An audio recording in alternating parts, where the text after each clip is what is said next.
हमारे अंदर जितने भी डर है, उससे हम जितना डरते हैं हम उतना ही छोटे होते चले जाते हैं और वो डर उतने ही बड़े होते चले जाते हैं।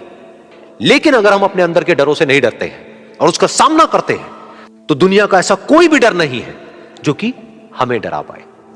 ये कहानी है दो दोस्तों की जो कि एक छोटे से गांव में रहते थे। एक बार वो दोनों किसी काम से शहर गए और वापस अपने गांव लौट रहे थे।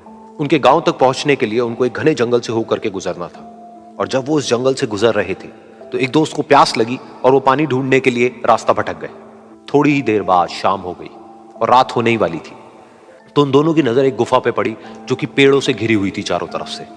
तो उन्होंने सोचा कि यही जगह ठीक है रात बिताने के लिए। तो दोनों ने कुछ लकड़ियां इकट्ठी करी, उस गुफा के अंदर गए और आग जला करके वहां पे बैठ गए। रात का वक्त था, गुफा के अंदर आग जल रही थी, बाहर बिल्कुल अंधेरा था और कुछ जानवरों की आवाजें आ रही थी। तो उन दोनों में से जो एक दोस्त था वो अंदर ही अंदर डरने लगा, क्योंकि उसने भूत प्रेतों की बहुत कहानियां सुनी थी कि रात के वक्त जंगल में कुछ भयानक आत्माएं भटकती हैं और अगर उनको कोई ऐसा भटका हुआ आदमी मिल जाए तो उसको नहीं छोड़ती। तो जब उसने भूत प्रेतों की बात अपने दोस्त से करी तो उसके दोस्त ने हंसते हुए उससे पूछा, क्या कभी तूने किसी भूत को देखा है? तो उसने कहा, नहीं मैंने तो नहीं देखा, लेकिन मेरे कुछ जान पहचान के लोग हैं जिन्होंने देखा है। तो उसके दोस्त ने उसको समझाने की बहुत कोशिश करी कि यार ऐसी सुनी सुनाई बातों पर विश्वास नहीं करते हैं, अब तू सो जा और मुझे भी सोने दे, मुझे नींद आ रही है।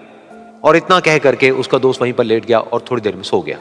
लेकिन वो जो अंदर से डरा हुआ था वो लेट तो गया, लेकिन उसको नींद नहीं आ रही थी। उसको लग रहा था कि शायद यहां पर कहीं कोई है जो छुप करके कहीं से उसको देख रहा है।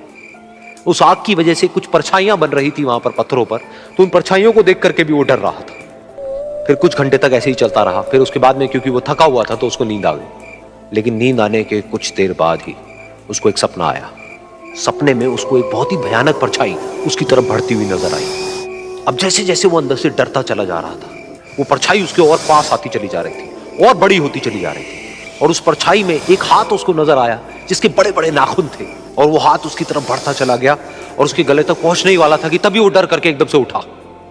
फिर उसने अपने दोस्त की तरफ देखा जो कि सो रहा था, उसको पकड़ करके जोर से उठाया। फिर उसने अपने दोस्त को बताया कि उसके साथ में क्या हुआ। तो उसका दोस्त फिर हंसने लगा। फिर उसके दोस्त ने उसको कहा, अब अगर दोबारा से तुझे वो परछाई दिखे तो तू वही कहियो जो मैं तुझे कह रहा हूं कहने के लिए, फिर देखते हैं वो परछाई तेरा क्या करती है। तुझे अपने अंदर ही अंदर बोलना है, मैं तुझसे नहीं डरता, सामने आ। तो उसके दोस्त ने वैसा ही किया। थोड़ी देर बाद दोबारा से उसको सपने में वही परछाई नजर आई और वो परछाई धीरे धीरे उसकी तरफ बढ़ने लगी। लेकिन इस बार वो उस परछाई से डरा नहीं, बल्कि अपनी पूरी हिम्मत जुटा करके उसने वही कहा, मैं तुझसे नहीं डरता, सामने आ। मैं तुझसे नहीं डरता, सामने आ। मैं तुझसे नहीं डरता, सामने आ। जैसे जैसे वो ये बोलने लगा वो परछाई छोटी होने लगी और उससे दूर होने लगी। वो बोलता रहा, वो परछाई छोटी होती रही और धीरे धीरे वो परछाई दिखनी बंद हो गई। बिल्कुल ऐसा ही हमारी जिंदगी में भी होता है।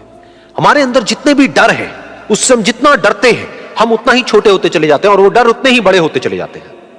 लेकिन अगर हम अपने अंदर के डरों से नहीं डरते हैं और उसका सामना करते हैं तो दुनिया का ऐसा कोई भी डर नहीं है जो कि हमें डरा पाए। जरूरत से ज्यादा डर जाए, अचानक उसे डर लग जाए, तो वो होता है सिंपैथेटिक घटना, अनुकंपीय घटना हो जाती है। जैसे आप किसी होटल में अकेले सोए हैं और ससुरा, कभी कभी मान के चलिए कि आप लॉज में लेके रहते हैं। स्टूडेंट लाइफ में लड़का अक्सर बाहर लॉज में पढ़ाई करता है, तो कभी कभी छुट्टी का दिन होता है ना। जैसे हम भी स्टूडेंट लाइफ में जब हम लोग थे तो इलाहाबाद में जब पढ़ रहे थे, तो आज से 12-13 साल पहले, तो हॉस्टल के सारे लड़के छुट्टी में चले गए थे। यही दुर्गा पूजा का समय था, सारे लड़के चले गए और हम दुर्गा पूजा में गए नहीं। और पूरे हॉस्टल के कैंपस में, अब वही सरकारी हॉस्टल बहुत बड़ा होता है, अकेले हम ही थे। अब उसे थोड़ा डर लगने लगा और रात में ना अचानक दरवाजा कोई ऐसे चूं चूं आवाज आने लगा। तो जो हम बहुत डर गए थे। अरे यार, ग्रेजुएशन फर्स्ट ईयर का स्टूडेंट कितना दिमागे रहता है उसके पास। डरल रहता है, डर गए एकदम।